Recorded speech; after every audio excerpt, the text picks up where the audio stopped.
It started with a sound no one ever wants to wake up to, metal scraping against metal.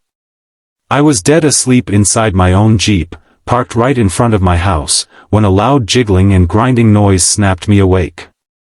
I sat up, heart pounding, trying to figure out what was going on. It was just after 6:30 in the morning on a Sunday, and there, right outside my window, was the neighborhood menace, Karen from the HOA. She had one hand on her hip, the other twisting something into the lock of my door. Her face was scrunched up in frustration, like the key in her hand was supposed to magically obey her will. I cracked the window, confused and still half asleep, and asked, "Excuse me, what are you doing?" She didn't flinch. She just kept jamming the key and said, "This vehicle isn't authorized to be here. HOA vehicles only. I have the master key. Step out." Step out? It was my car. My driveway. My house.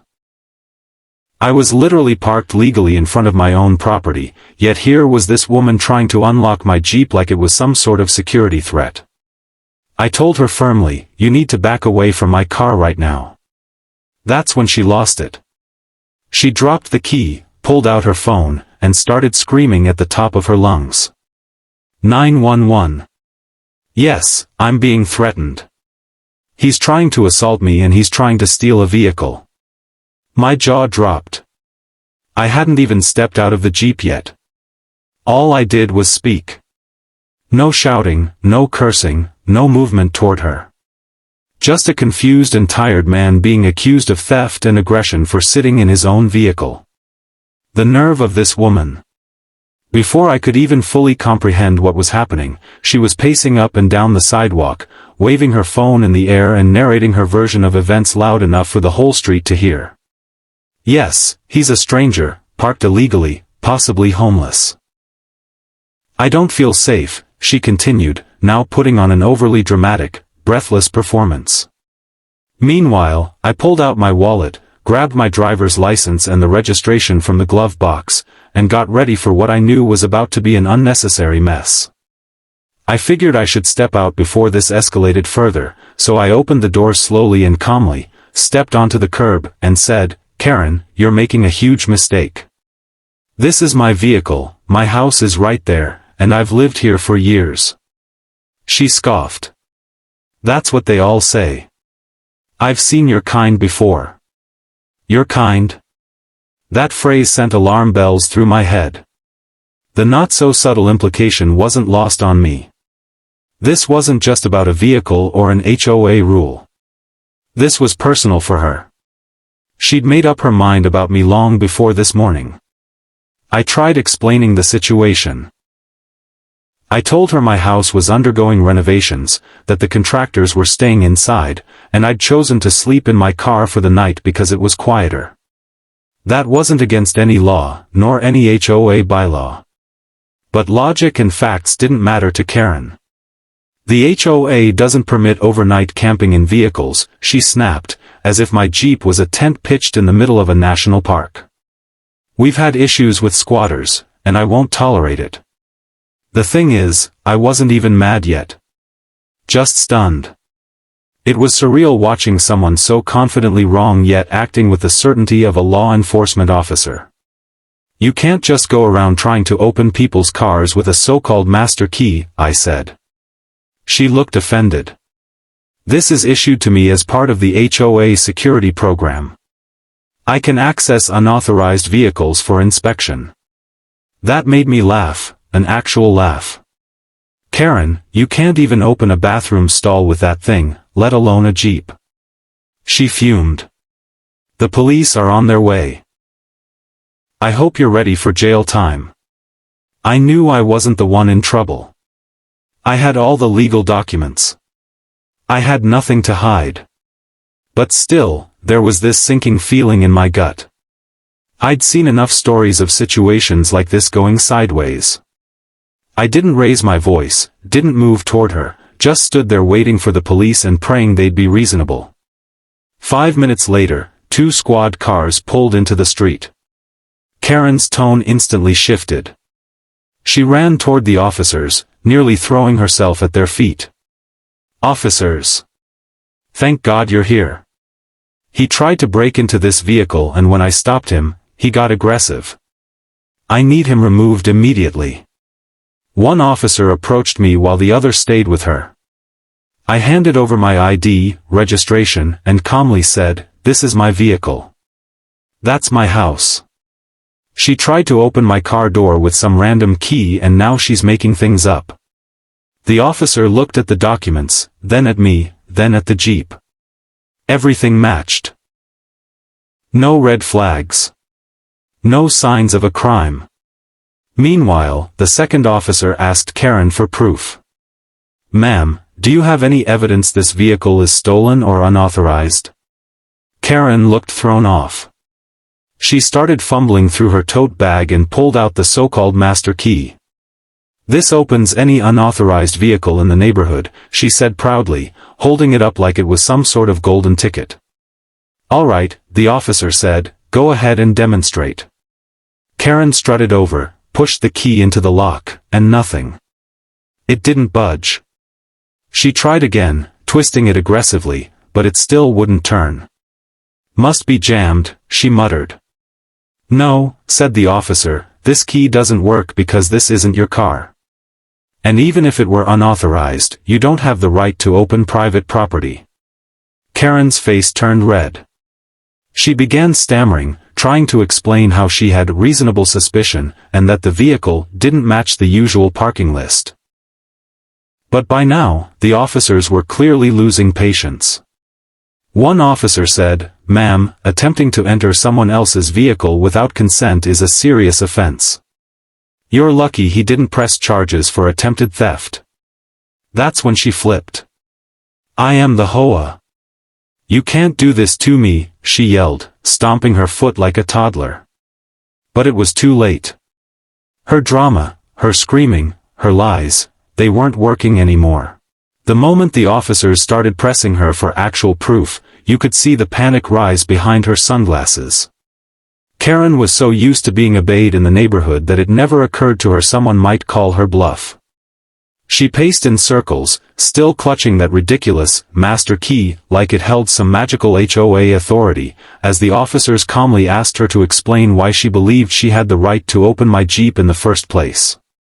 "Because," she started, waving her arms in exasperation, "we've had problems with unregistered vehicles and suspicious people parking here.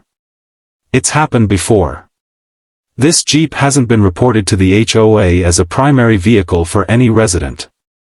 I didn't recognize him, and this looks like a transient situation." I couldn't believe what I was hearing. I'd lived in the neighborhood for 6 years. I paid my dues. I attended meetings, when they weren't total chaos, and I even shoveled Karen's driveway last winter when no one else did. But none of that mattered to her anymore. In her eyes, I was suddenly an outsider, someone who didn't belong. The officer turned to me and asked, "Sir, do you live here?" I pointed to my house right across the street and said, "That's my home. I've lived there since 2019.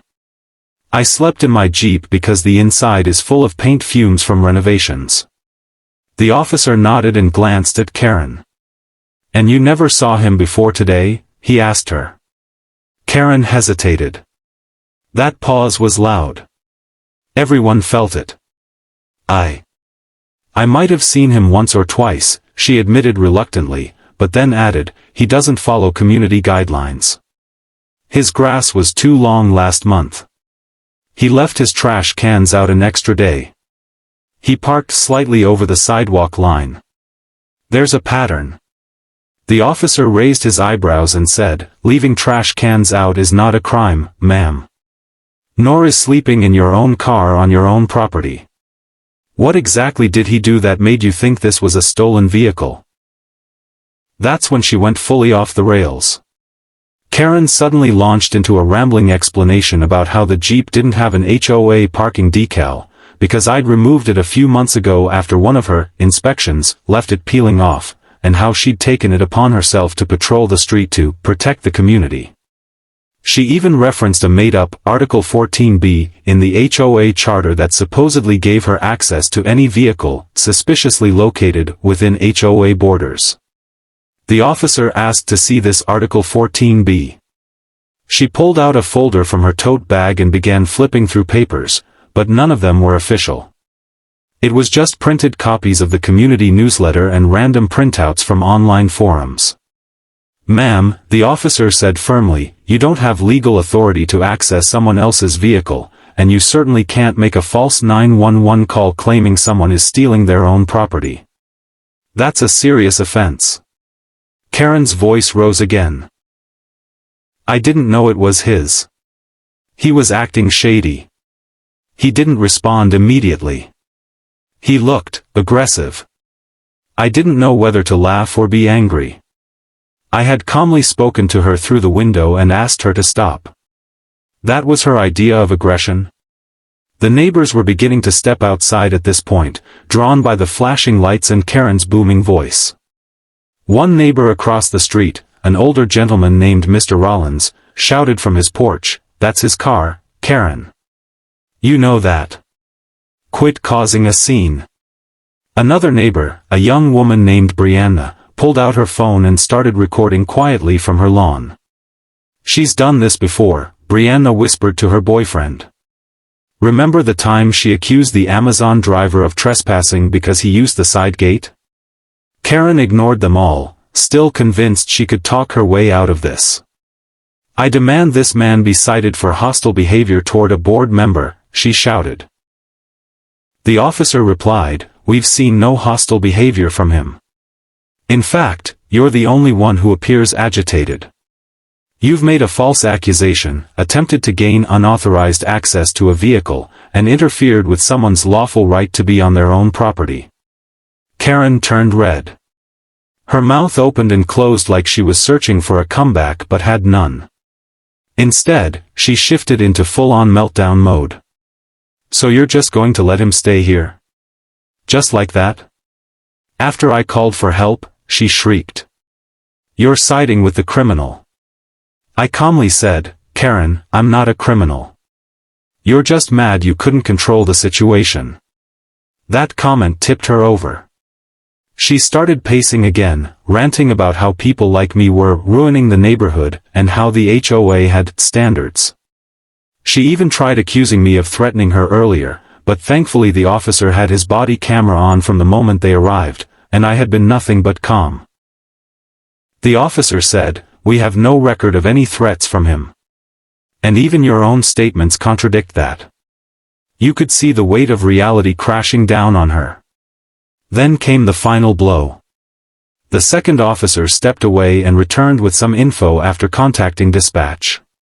He said, "We've confirmed the registration of the vehicle, the title is in his name, and the property records confirm he lives at this address. You've wasted our time and resources over a personal grudge."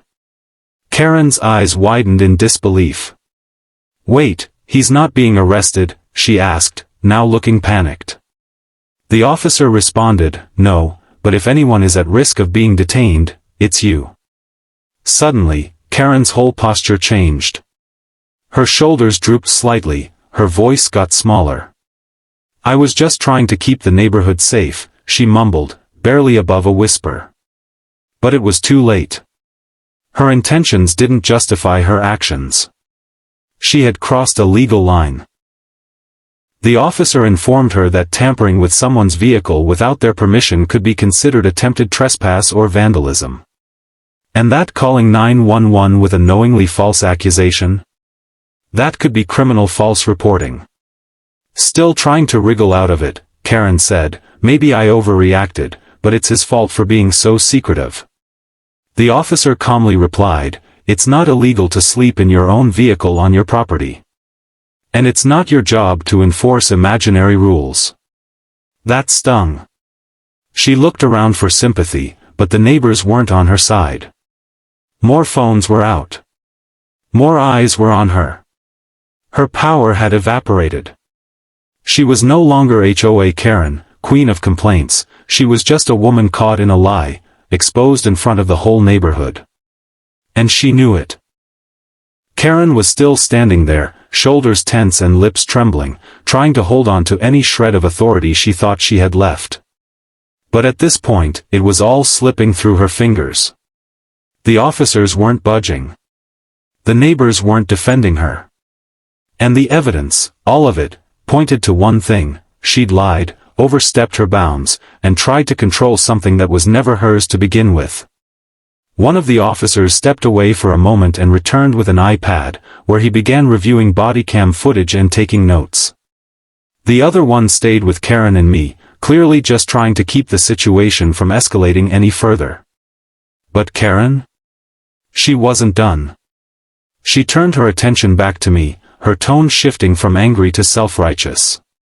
"This wouldn't have happened if you just followed the HOA's guidelines like everyone else," she said bitterly. "This is what happens when people think they're above the rules." I looked at her and replied calmly, "You tried to open my locked car with a random key and then called the police saying I was a criminal. That's not an HOA issue. That's a you issue." She looked away, eyes darting toward the growing crowd of neighbors now gathering along the sidewalks. Some were holding coffee mugs.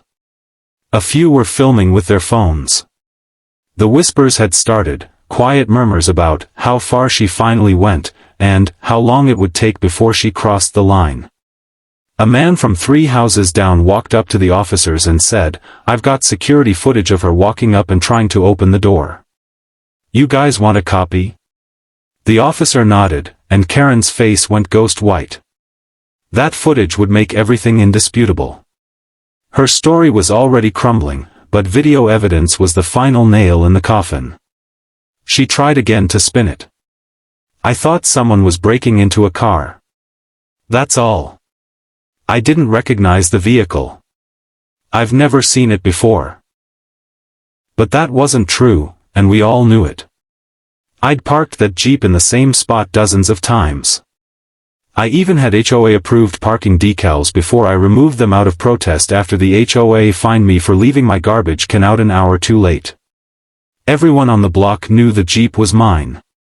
And the thing was, Karen knew it too. This wasn't about the vehicle. It wasn't even about the parking. This was about control, about Karen not being able to handle the fact that she wasn't in charge of me, that I didn't cower when she made her little threats or sent passive-aggressive notices taped to mailboxes. "You're not a police officer," I told her. "You don't get to decide who stays and who goes. And you definitely don't get to open other people's cars like you own them." Karen muttered something about neighborhood integrity, but even she didn't sound convinced anymore. The officer who had been reviewing the body cam footage came back over and looked at her square in the eye. "Ma'am," he said firmly, "we've reviewed our footage and your statements, and nothing supports your accusation that he tried to steal this vehicle or threatened you. In fact, your attempt to open this Jeep with a key that doesn't belong to it, plus the false emergency call, puts you in violation of multiple laws." Karen blinked rapidly. "Laws? Wait. Are you saying I'm under investigation?" The officer replied, "At the very least, there will be a report filed. And depending on whether the vehicle owner wants to press charges, there may be further consequences." She looked at me then, really looked at me, for the first time that morning. Her eyes weren't full of rage anymore. They were full of panic. But I didn't answer her stare. I was done talking. The officer turned to me and said, "Sir, do you wish to press charges for attempted entry or for filing a false police report against you?" I paused. I could feel the weight of everyone's eyes on me. For a split second, I thought about letting it go. But then I remembered how easily she had lied. How confident she had been when she called 911 and accused me of a felony I didn't commit. How quick she was to twist the story, weaponize fear, and put me at risk just to satisfy her ego. "I want it documented," I said. "At the very least, file it officially. And yes, I want her held accountable. Not because I want revenge. But because if I don't, she'll do this to someone else." Karen gasped, as if I'd betrayed some secret neighbor code. But there was no code between us. Just years of her harassment, escalating step by step until she finally crossed the legal line. The officers nodded and began gathering statements. They took a formal report, logged the attempted entry as vehicle tampering, and let me sign a witness account about the 911 call. Meanwhile, Karen stood off to the side, arms folded, eyes darting around like a cornered animal. The confident HOA queen had turned into a nervous wreck. The most surreal moment of it all came when they asked her to place her bag on the ground so they could retrieve the keys she'd used. "Are you detaining me?" she asked, voice shaking. "No," the officer replied, "but we are collecting evidence. And we may forward this to the district attorney, depending on how the report is handled." I don't think I'll ever forget her face in that moment, shocked, pale, defeated. The neighbors began to disperse after that, some shaking their heads, others just relieved that someone had finally stood up to her. I stayed a few minutes longer, answered the rest of the officers' questions, and watched them pack up their gear. Before leaving, one officer gave me a card and said, "If she bothers you again, call us. She's already on record now. It won't take much more for this to escalate into a restraining order."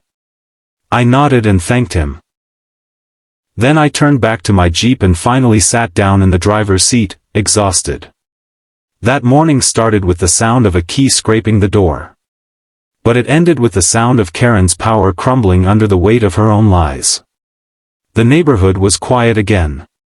Peaceful. For the first time in a long time, I felt like maybe she wouldn't be bothering me anymore. As I sat back inside my Jeep, the engine still off and the sunlight filtering through the windshield, I let out a breath I hadn't realized I'd been holding.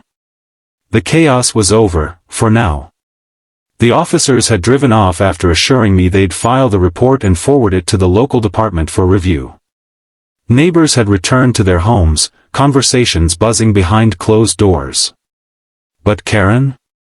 She stood across the street, staring at my house, her arms crossed and her jaw clenched like she couldn't believe the morning had unfolded the way it did.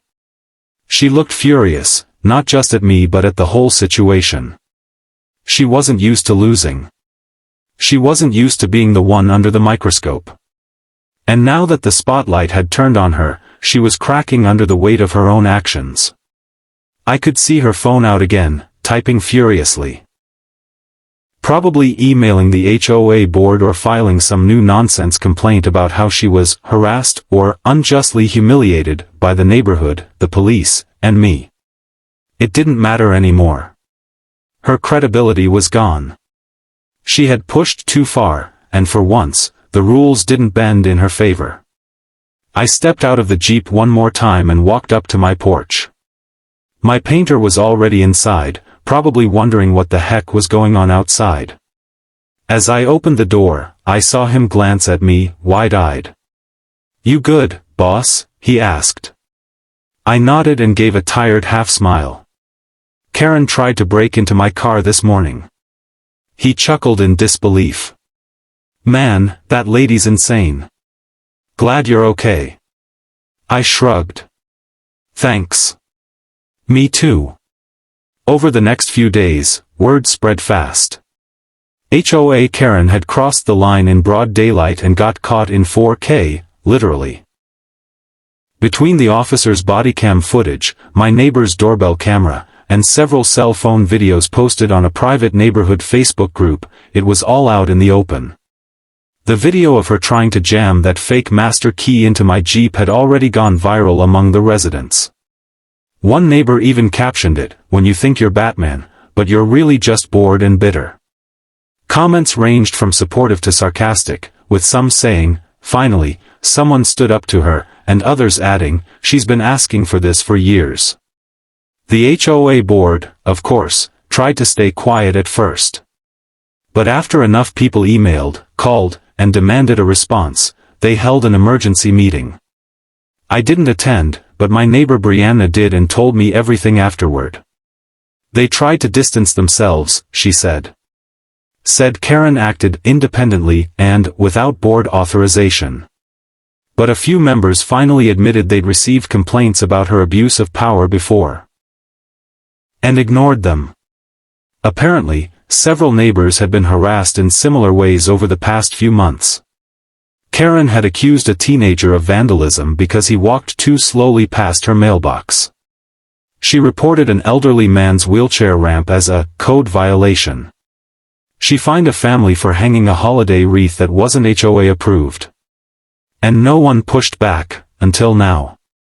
That meeting ended with an official vote to remove her from the HOA board, effective immediately. She wasn't even present. When she showed up the next morning to lead her usual inspection walk, she was stopped at the entrance of the clubhouse and handed a formal letter. Her authority was revoked, and any further attempts to act on behalf of the board would be treated as impersonation.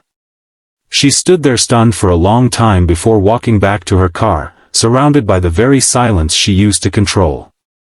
But that wasn't the end of it.